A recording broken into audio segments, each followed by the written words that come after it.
So this is a space that is not really foreign. So many people have been involved in it.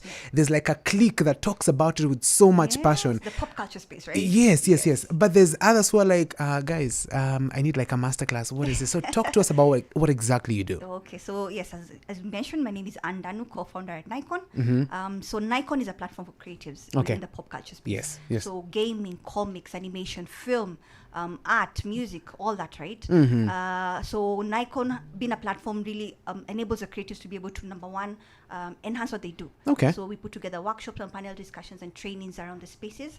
Secondly, for them to be able to network and collaborate, and we've seen some amazing collaborations. And thirdly, and most importantly, for them to be able to showcase. Oh, fantastic. So they can showcase. So we have different products that we put together. Okay. One of them is the Nairobi Comic Con. I don't know whether you know that we have. Now I know. Comic Con in Kenya. Now I know.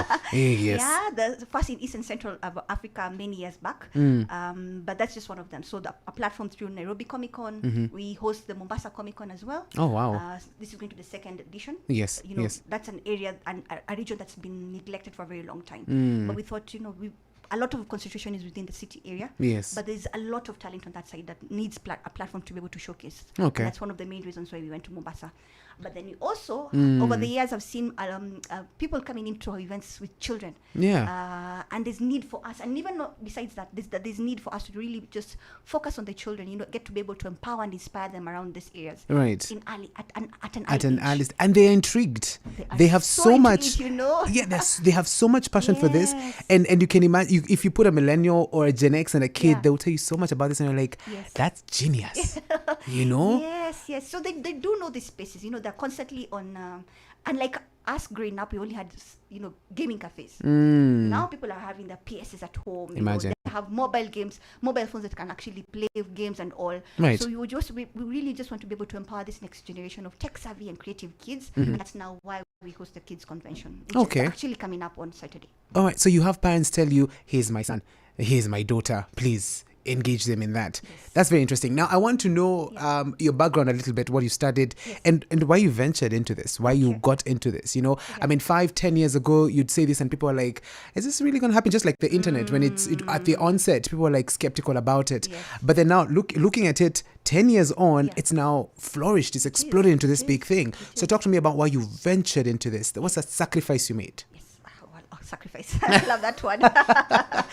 So how we got into this particular space is 3 friends came together. Okay. With the love for pop culture space and lack of a space where we could express ourselves and just nerd out and geek out and get to showcase, because we had so many of our friends who knew who are into gaming and comic books and all this stuff, but there was nothing back 10 years back. And so we formed Naiccon. Okay. And that's how Naiccon was birthed. Fantastic. So what was your question again?